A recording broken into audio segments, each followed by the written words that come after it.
오늘은 마가복음 1장 4절 말씀부터 11절까지 보겠습니다.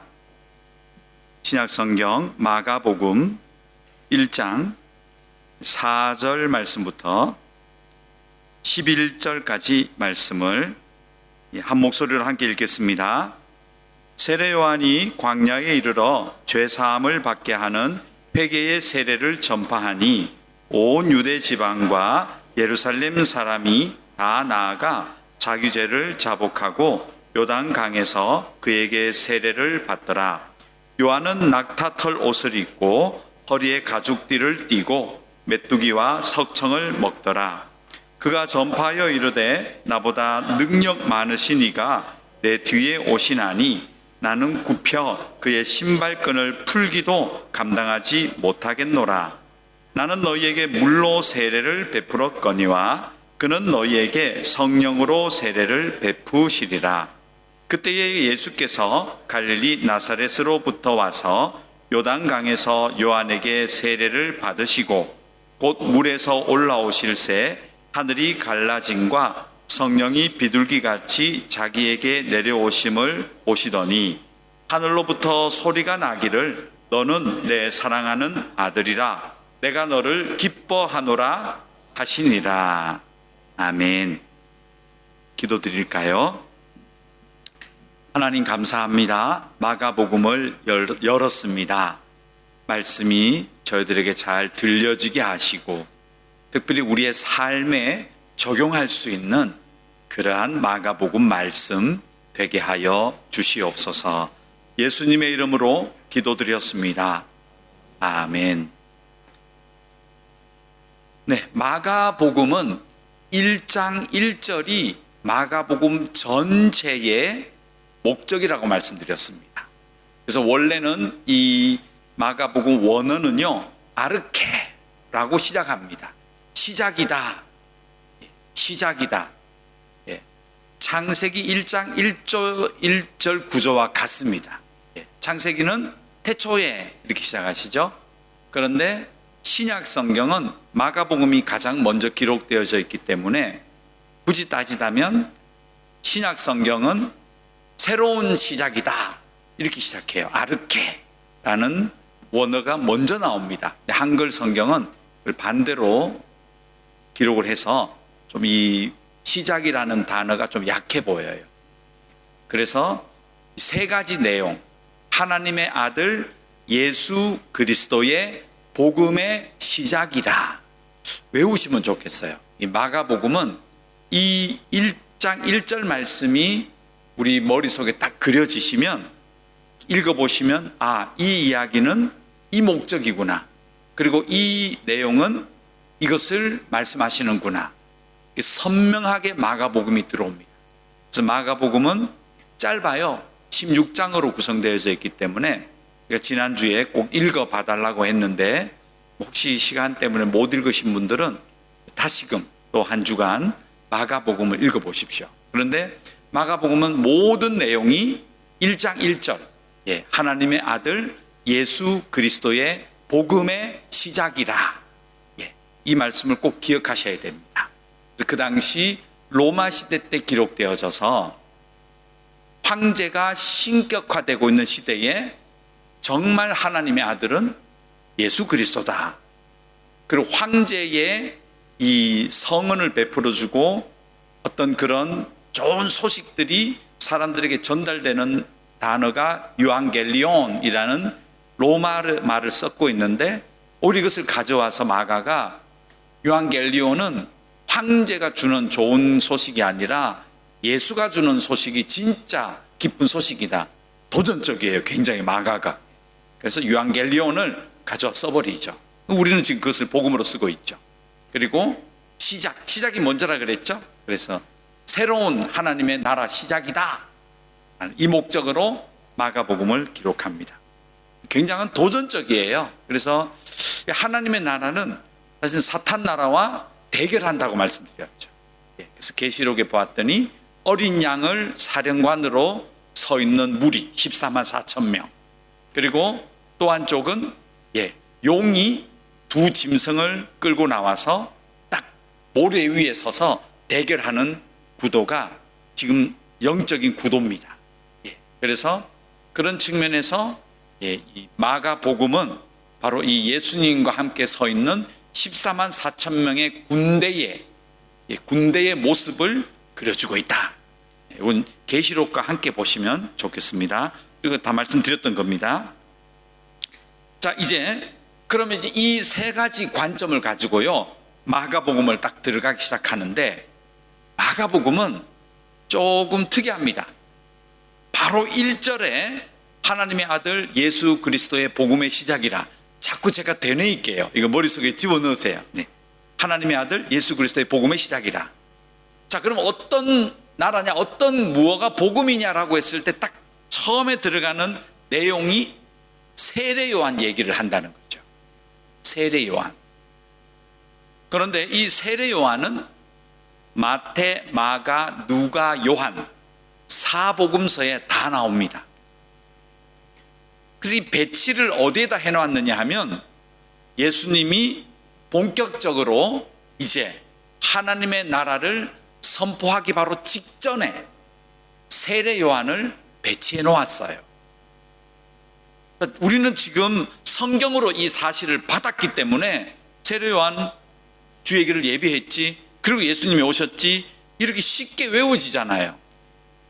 지금 우리는 성경을 받아서 신앙생활을 했으니까. 그런데 기록할 당시로 돌아가 보세요. 이 제자들이 예수님하고 많게는 3년, 어릴 적부터 본 사람은 더 많은 기간들 예수님과 함께 다녔잖아요. 수많은 사람들을 만나고 했던 그 과정 속에서 세례 요한에 대해서는 나중에 예수님을 통하여 이걸 듣게 돼요. 왜 그런가 하면, 세례 요한에게 세례를 받고 그 다음부터 무슨 일을 하시죠? 제자를 모으세요. 즉 제자들은 세례 요한에게 예수가 세례 받을 때 없었어요. 그럼 어떻게 알았겠습니까?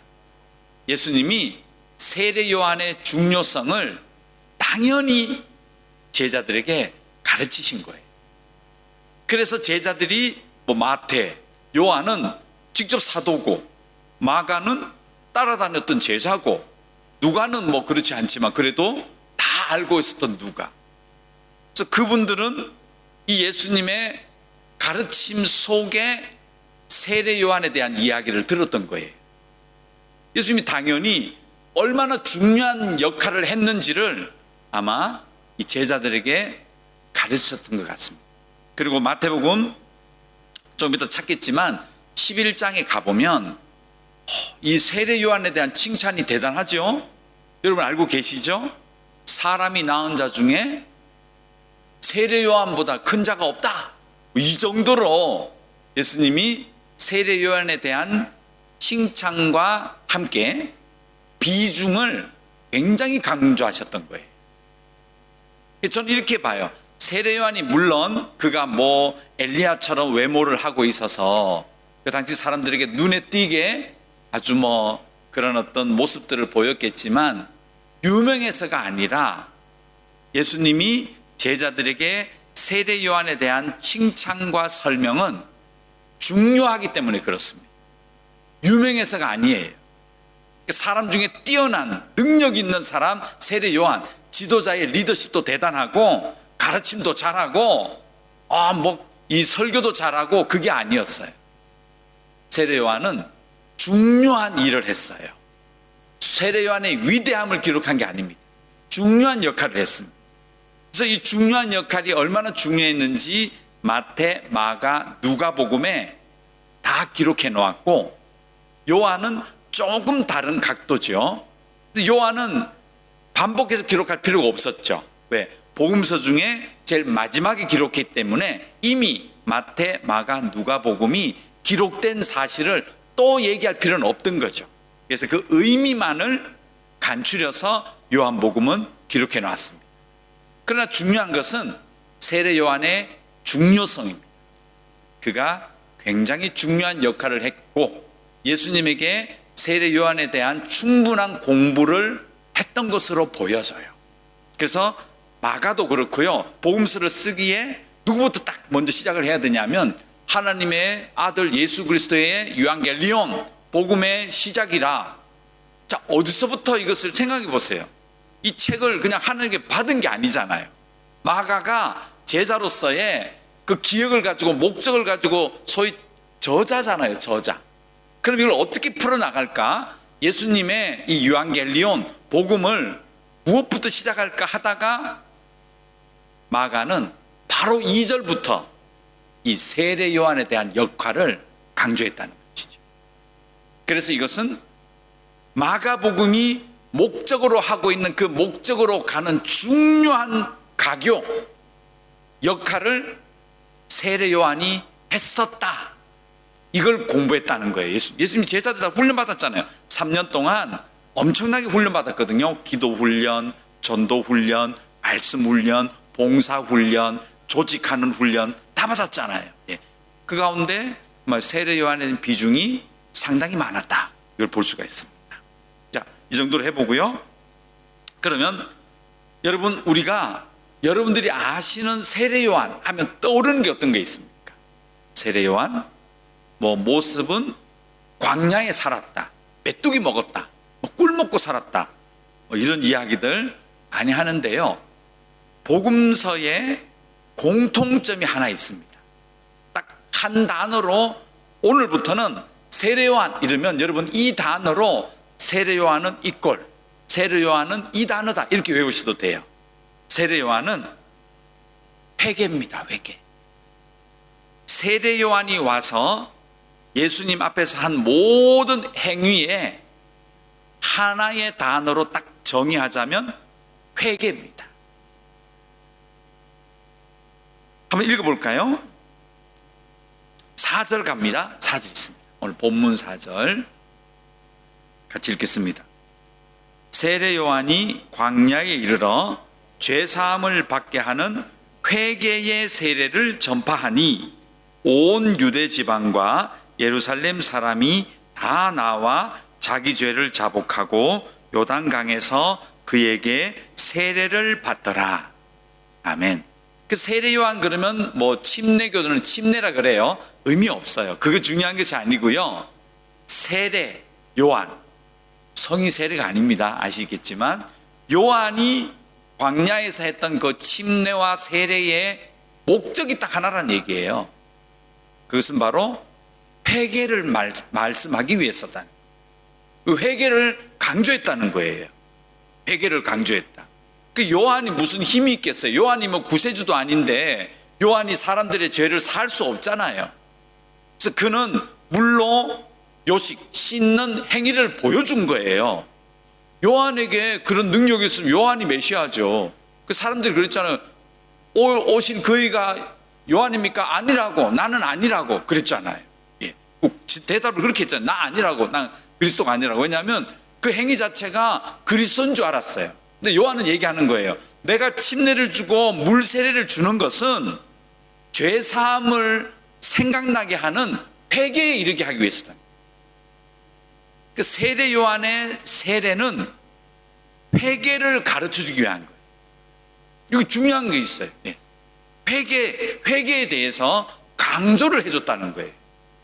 자, 그러면 다른 것도 한번 보겠습니다. 마태복음 3장 2절. 이것도 읽어볼까요?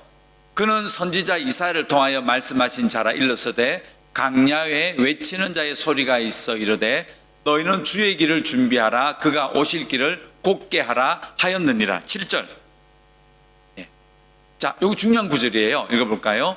요한이 많은 바리새인들과 사두개인들이 세례 베푸는 대로 오는 것을 보고 이르되 독사의 자식들아 누가 너희를 가르쳐 임박한 진노를 피하려 하더냐.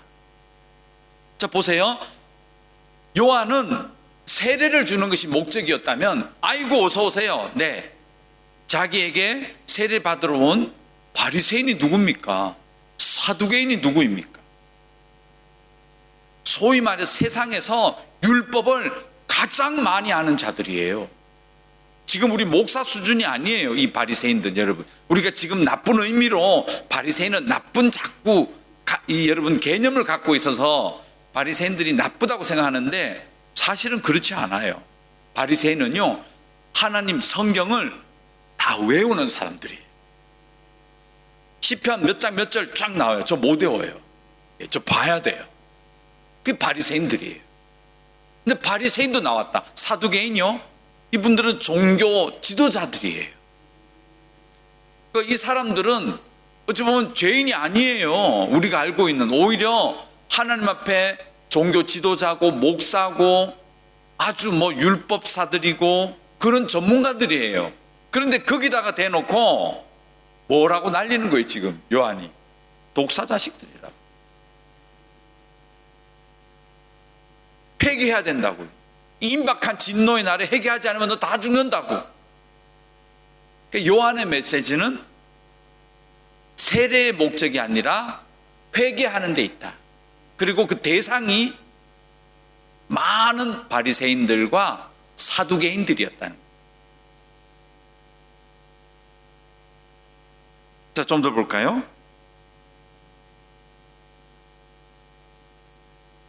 누가복음 3장 3절 읽겠습니다. 요한이 요단강 부근 각 처에 와서 죄 사함을 받게 하는 회개의 세례를 전파하니. 그렇죠? 누가복음에서도 이 세례 요한의 활동을 회개라고 자꾸 얘기하고 있다. 회개를 가르쳤다는 거예요. 근데 이번에는 우리가 마태복음에는 누가 왔습니까? 바리새인들도 사두개인들도, 또 마가복음에서는 기억하시나요? 유대 지방과 예루살렘에서도 왔다. 그리고 누가에서는 뭐라고 하고 있죠? 요단강 부근 각 처에서 왔다. 여러분, 이 요단강 근처 각 처는요, 이 당시 이스라엘 사람들의 머릿속에는 어떤 곳입니까? 그냥 예를 들어 제가 지금 베트남 지도를 머릿속에 그려서 지금 성이 다 통합돼가지고 여러분 헷갈리실 거긴 할 텐데, 붕따우, 그죠? 건터, 또 낫짱, 이런 얘기하면 베트남 지도 가운데 한 곳으로 생각하시잖아요. 아, 그 지역, 그 도시, 아, 그 남쪽에 있는 도시, 이렇게 생각하시잖아요. 근데 이 당시에 이스라엘 사람들에게 예를 들어 두로와 시돈, 그 이방 놈들이 사는 나무나 베어 먹는 놈들이 사는 곳, 그 얘기합니다. 사마리아, 그 우리 민족도 아니야. 그것들은 개들이야, 개들. 요단강, 그 못 사는 것들 모여가지고 병들고 가난하고 귀신 들리고 그런 거 다 사는 곳이 그 요단강 주변이 갈릴리 호수 근처고, 이렇게 생각했다는 거예요. 그러니까 이 이야기는 무슨 얘기냐? 누가복음, 예수님이 오셨을 때 그 당시에 사람들이 지방에 대한 개념은 차등이 있었다는 거예요. 예루살렘은 거룩한 성이라고 했잖아요. 성전이 있다고 해가지고 마치 예루살렘은 아주 깨끗하고 성스럽고 뭔가 하나님의 임재가 있는 것 같은. 근데 저 위에 갈릴리, 나사렛, 아이고 그 골짜기에 무슨 인물이 있어 거기 라고 사람들이 비하해 버렸잖아요. 그러니까 이 당시 사람들에게는 각처라는 저 의미는요, 여기서도 오고 저기서도 오고다는 얘기가 아니에요. 어떻게 보시면 되나요? 고귀하다고 생각하는 것들이 모여 사는 데서도 오고, 아주 천한 사람들이 모여 산다는 그곳에도 오고, 저 도시는 범죄가 많은 곳이야 라는 그 도시에서도 오고, 저 도시는 이방인들이야 라는 곳에서도 왔다는 얘기예요. 즉 요한의 이 회개에 대한 이야기는 무엇을 지금 다 넘어가고 있죠? 지역을 넘어간다. 사람은 나는 어디 출신, 나는 어디 살아, 나는 경제 수준이 어때, 나의 직업 레벨은 어디야, 구별할 수 있잖아요. 솔직히 구별되잖아요. 그 당시가 그랬더니 각처라는 얘기는 굉장히 중요해요. 왜냐하면 누가가 로마 시대 사람이잖아요. 그래서 로마 시대 때 저기 아시아의 무슨 지방, 아이고 그 골짜기 그 문제 많은 놈들, 그 공부도 안 하고 그 아주 그 흉악범죄들이 많이 나오는 곳, 그런 식으로 각처에 대한 생각을 하던 시대에 그런 모든 곳에서 세례 요한에게 오는 모습을 예수님이 설명해 주신 거예요. 그리고 바리새인들, 사두개인들, 나쁘게 보지 마시라니까요. 바리새인들은 아주 마귀 비슷하게 그렇게 생각하시면 안 돼요. 소위 말해서 말씀을 많이 배우고 신앙의 지도자라 그러고 교회 지도자라고 하는 사람들, 그런 어떤 경력이 좋은 사람들, 또 명함을 낼 수 있을 정도의 그런 어떤 가치가 있다. 인간적인 가치죠. 그런 사람들도 전부 세례 요한에게 왔는데 세례 요한이 어떻게 대접해요? 아이고 바리새인 분들 오셨습니까? 세례 받을 아니고 야 이 독사 자식들아 그렇게 얘기했다. 예루살렘에서도 왔다 그러잖아요. 예루살렘이 성전이 있어서요. 예루살렘은 아예 성스러운 도시라고 불렀어요. 예루살렘 그러면 그 도시에 살면 전부 다 성스러운 사람들로. 근데 그 도시 사람들 왔는데 이 독사 자식들아 그랬다니. 그리고 저 이방의 개들처럼 취급하는 사람들이 왔는데도 너희들도 죄인이야 그렇게 했다. 즉 세례 요한의 이 침례와 이 세례는 무엇을 초월하느냐? 민족, 그리고 신분, 그리고 지역을 다 초월해서 무조건 하나의 원리로 보고 있다. 사람을. 무슨 원리입니까? 죄인의 원리로 보고 있다. 이게 다가올 새로운 아르케, 새로운 시대에 진입할 수 있는 조건을 서서히 갖추고 있다. 이 전까지만 해도 하나님 나라 갈 수 있는 조건은 뭐예요? 혈통이었잖아요. 제사였고 율법이었고 유월절이었고 이스라엘 민족이었잖아요. 근데 이것이 이제 서서히 무너지는 정점에 세례 요한이 있습니다. 그래서 광야에서 다 불러내. 거기는 신분도 인종도 지역도 다 떠나 있는, 아픈 사람도 죄인이에요. 부자도 죄인이에요. 바리새인도 죄인이에요. 병든 자도 죄인이에요. 이스라엘 사람도 죄인이에요. 다른 여러 이방 사람들도 다 죄인이에요. 이 하나로 다 모든 것을 하나로 통합하는 과정을 세례 요한은 주의 길을 예비하는 거다. 굉장히 중요한 포인트죠. 자, 그리고 마가복음 1장 15절 이게 잘못돼서요. 여러분 직접 찾으셔야 돼요. 제가 이거를 안 옮겨놨더라고요. 성경을 직접 찾아주십시오. 자, 마가복음 1장 15절 이제 이거 한번 들어가 볼까요? 있습니다. 마가복음 1장 15절 같이 읽겠습니다. 이러시되 때가 찼고 하나님의 나라가 가까이 왔으니 회개하고 복음을 믿어라 하시더라. 아멘.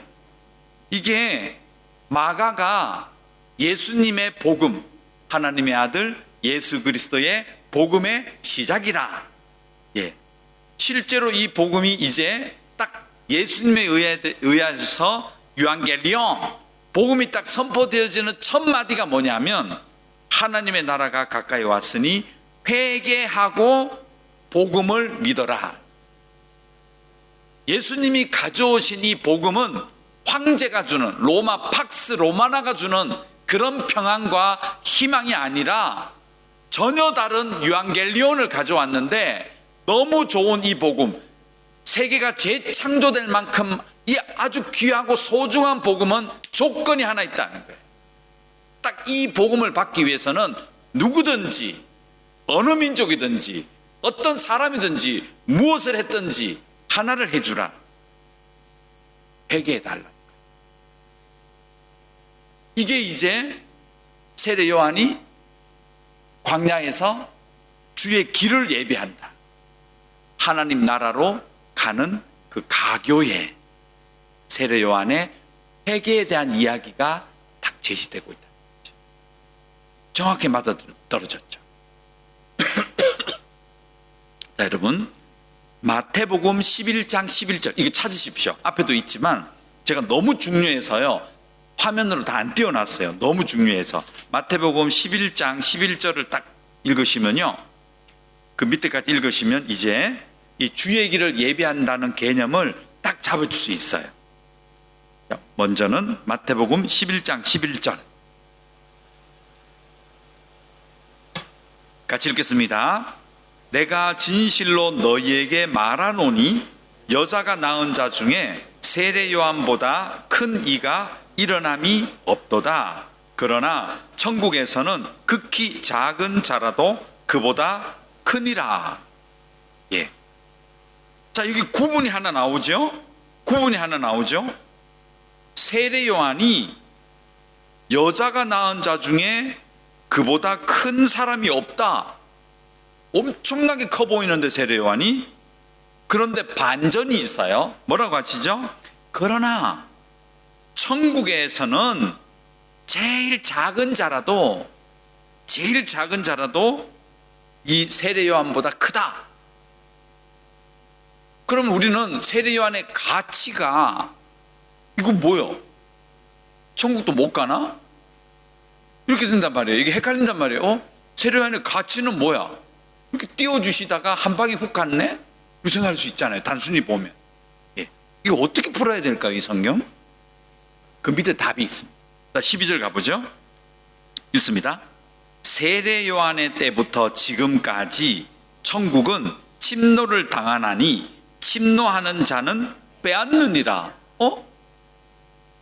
그러면 천국에서 작다고 일컬어지는 그 사람은 어떤 사람이에요?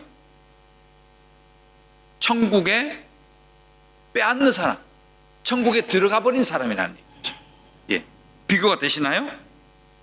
그 다음에 13절을 읽으면 이게 확실히 구분됩니다. 읽어볼까요? 모든 선지자와 율법이 예언한 것은 요한까지다. 모든 선지자와 율법이 여러분 무엇을 뜻한 줄 아시죠? 선지자와 율법은 구약 성경 전체를 이루는 거예요. 구약 성경은 우리가 왜 구약이라고 하죠? 옛날 약속. 그리고 신약은요, 새로운 언약, 약속. 이래서 구약, 신약 나누잖아요. 그래서 이 구약 성경을 모든 선지자와 율법이라고 얘기해요. 그러면 13절을 어떻게 풀면 되나요? 구약의 모든 이야기는 어디에서 정점이 끝나요? 요한이 끝나요. 구약의 모든 내용은 인간이 타락하고 하나님이 그러나 버리지 아니하고 새로운 메시자를 줄 때까지 불완전하지만 짐승을 잡아서 제사하는 제도를 가르치시고 유월절 피를 만들어 주시고 계속해서 이스라엘 사람들을 하나님 백성의 표본으로 삼아서 계속 이렇게 운영해 나가시는 최종 목적은 뭐예요? 구약과 같은, 이스라엘과 같은 모양의 완전한 하나님 나라를 만들겠다. 이게 구약과 신약의 구분이거든요. 그럼 이 구약은 통째로 하나로 뭐냐 하면, 자, 이 모든 약속들, 모든 약속들, 이 정점에, 최후의 정점에 세례 요한이 있다는 거예요. 그러면 세례 요한부터는 뭐가 시작된다는 거죠? 새로운 하나님 나라가 시작된다. 그래서 이 나라는 전혀 다른 나라예요. 전혀 다른 나라. 세례 요한에 의해서 정점에 와 있던 구약과 달라요.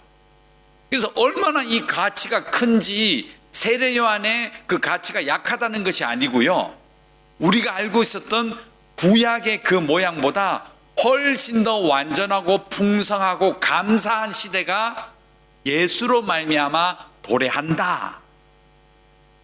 이 뜻이 마태복음 11장 11절 세례 요한 얘기입니다. 보십시오. 그렇죠? 구약 때까지는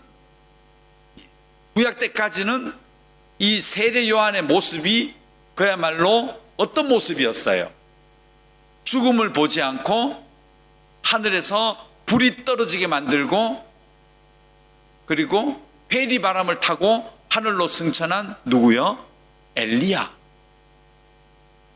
그런데 요한이 왜 광야에서 낙타 털옷을 입었느냐, 허리에 가죽띠를 떴느냐? 엘리야의 모습을 그들이 흉내낸 것.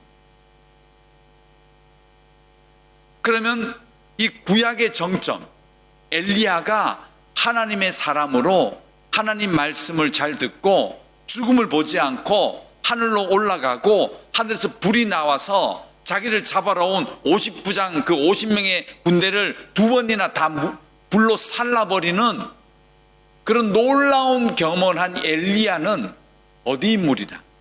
구약시대 때 인물이다.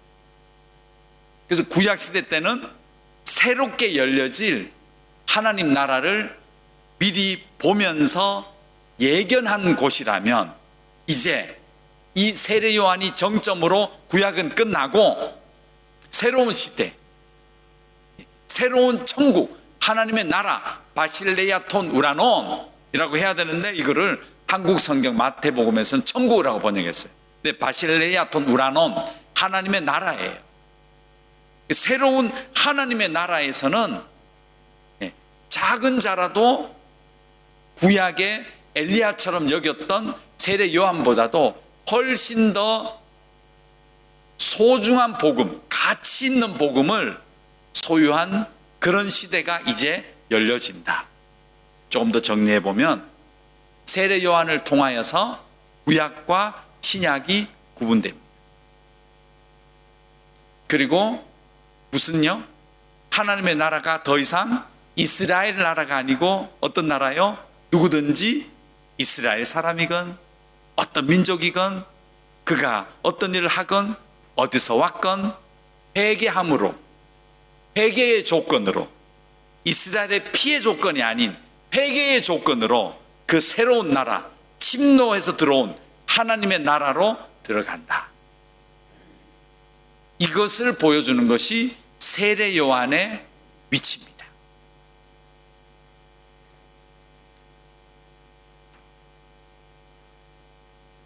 자, 그럼 7절 가보실게요. 오늘 본문 7절이요. 자, 이제 다시 읽어볼까요? 그가 전파하여 이르되 나보다 능력 많으시니가 내 뒤에 오시나니 나는 굽혀 그의 신발끈을 풀기도 감당하지 못하겠노라. 나는 너희에게 물로 세례를 베풀었거니와 그는 너희에게 성령으로 세례를 베푸시리라. 세례 요한이 알고 있었어요. 자기를 통하여 시대가 바뀐다는 것. 자기의 역할은 이제 회개를 선포해 주면 돼요. 이 구약의 모든 조건이 신약의 이제 예수를 통해 이루어지는데, 이 모든 조건이 이루어지는 과정에 딱 한 가지의 하나님이 원하시는 것이 무엇이냐? 그게 바로 회개라는 것. 그래서 그 회개의 과정을 지나면 이제 새로운 성령의 시대가 도래되어진다. 이것을 세례 요한은 정확히 알고 있었습니다. 그래서 그가 새로운 시대를 바라보면서 이 시대가 얼마나 귀한지, 예수님도 그 얘기 하셨잖아요. 세례 요한보다 그 새로운 시대에 예수를 믿고 회개하고 구원받아서 하나님의 자녀가 되면 구약의 선지자들과 그 많은 율법자들이 바라보고 선망했던 바로 그 나라의 백성이 되는 그 가치를 소유한다. 이것을 세례 요한도 얘기하는 거예요. 나는 회개에 대한 것을 얘기하면 그는 그것을 통하여 하나님의 나라, 성령의 시대를 우리에게 베푸는 시대가 오게 하신다. 이렇게 정리가 되는 겁니다. 오늘은 여기까지 하겠습니다. 한번 말씀을 정리해 보면요, 마가복음은 1장 1절을 반드시 외우셔야 됩니다. 그리고 이 복음이, 예수를 통해서 새로운 복음이 얼마나 중요하냐면 구약의 모든 약속이 세례 요한을 통하여 정점에 왔고 그 약속이 회개라는 과정을 통하여 이제 우리 새로운 복음의 시대로 전환된다. 그 전환점에 세례 요한이 있어. 그가 신분이 어디든 누구든 어디서 왔건 모든 사람에게 회개하라고 얘기했고, 이 새로운 성령의 시대의 도래, 이 시대로 들어가기 위해서는요, 더 이상 내가 누구 신분이 어떻고 어디 출신이고가 아니라 나의 죄를 회개하는 조건으로 새로운 나라에 들어가게 돼요. 이것이 예수님이 이 땅에 가져오신 유앙겔리온, 참 좋은 복음의 능력이고 복음의 어떤 모습이라는 것을 오늘 이 세례 요한을 통해서 수가 있는 것입니다. 사랑하는 성도 여러분, 복음은 반드시 회개를 통해서 들어옵니다.